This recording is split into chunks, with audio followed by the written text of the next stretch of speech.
Here is something different for your Thanksgiving table this year.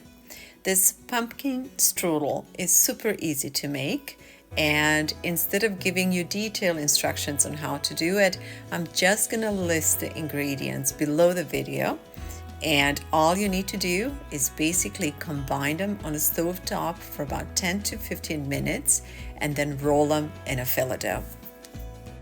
Truly, it's that simple. And this dessert is not too sweet. We only have a 3/4 cup of sugar in here, and we have all sorts of other goodies, including pumpkin seeds, obviously fresh pumpkin. We have some lemon juice, pecans, raisins. So all in all, this is a good dessert.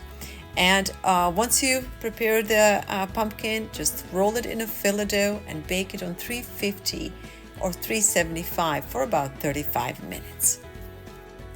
Because I had some phyllo dough sheets left after the strudel and I had some fresh spinach from our garden, I decided to make a quick cheese and spinach strudel, which I'm gonna use for appetizer.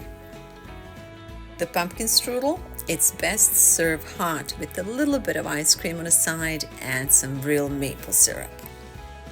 Wishing you all wonderful holiday season ahead, and I'm hoping that this will be a reason for all of us to reconnect with our family and friends and to gather around our dining tables.